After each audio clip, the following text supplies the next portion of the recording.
మరి ఈ ల్యాబ్ రిపోర్ట్లు 2 లక్షల పుస్తకాలు చదివిన పవన్ కళ్యాణ్ చూసాడో లేదో నాకైతే తెలియదు.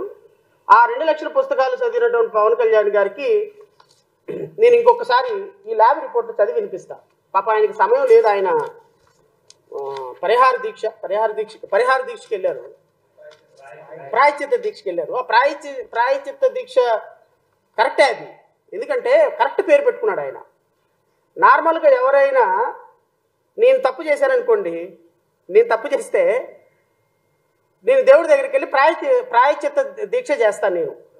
నేను ఎవరినన్నా దూషించినా, ఎవరినన్నా కొట్టినా, దేవుడిని ఎవరినన్నా మాట అన్నా నేను ప్రాయశ్చిత్త దీక్ష నేను చేస్తా. నా తప్పుకి నేను చేసుకుంటా. బైబిల్లో కన్ఫెషన్ అంటారు. నేను తప్పు చేశానని పాస్టర్ గారి దగ్గర ఒప్పుకుంటూ కన్ఫెషన్.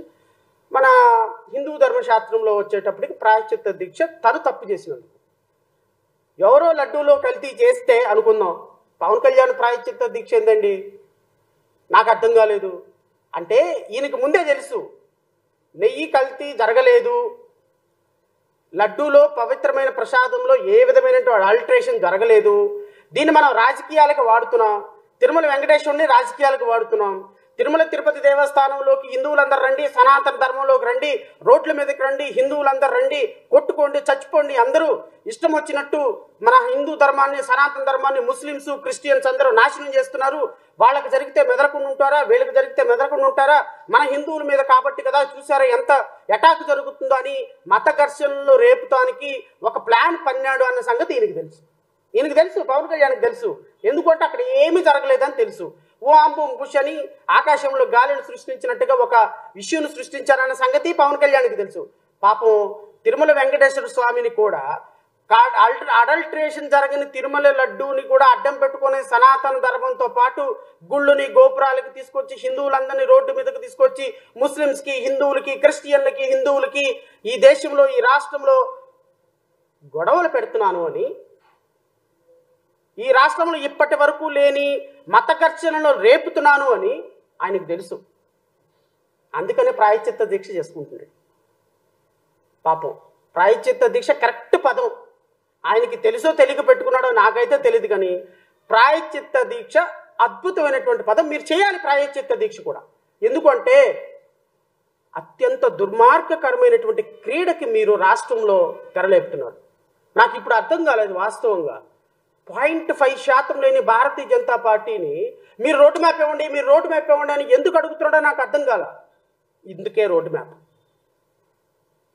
మ్యాప్ అడుగుతుంది. ఇందుకే ఇది భారతీయ జనతా పార్టీ ఇచ్చినటువంటి రోడ్ మ్యాప్ కాబట్టే ఈరోజు ఆంధ్రప్రదేశ్ రాష్ట్రంలో చిన్న అంశాన్ని కూడా, తిరుమల తిరుపతి దేవస్థానంలో ఏమీ జరగని అంశాన్ని ఒక అద్భుతమైనటువంటి కథను సృష్టించి గత ప్రభుత్వాన్ని మీద వేసినటువంటి ఒక అబండాన్ని ప్రజలందరూ నమ్ముతారు కాబట్టి, కోటాను కోట్ల మంది ప్రజల సెంటిమెంట్స్ దీనికి అటాచ్ అయ్యి ఉంటాయి కాబట్టి, లడ్డు అనేటువంటి వ్యవహారంలో ఏ విధమైనటువంటి అపశృతి జరగకపోయినా లడ్డూని అడ్డం పెట్టుకొని క్రిస్టియన్లకి, ముస్లిమ్స్కి, హిందువులకి ఒక గొడవ సృష్టించాలి అనేటువంటి తెలుగుదేశం పార్టీ అధినేత చంద్రబాబు నాయుడు పన్నిన పన్నాగంలో దాన్ని పాముగా మార్చి డైరెక్షన్, కథా, స్క్రీన్ ప్లే పవన్ కళ్యాణ్, నారా లోకేష్ చేసినటువంటి అద్భుతమైన ప్లాన్లో 5.5 కోట్ల మంది ప్రజలు ట్రాప్ అయ్యారు. Not only in Andhra Pradesh, entire ప్రపంచంలో ఉన్నటువంటి తిరుమల తిరుపతి లార్డ్ వెంకటేశ్వరుని భక్తులందరూ కూడా మిమ్మల్ని క్షమించే ప్రసక్తి ఉండదు. ఈ పాపం మీ ముగ్గురికి కూడా తగలాలి. ఇది వెంకటేశ్వరుని శాపంగా నేనైతే భావిస్తున్నా.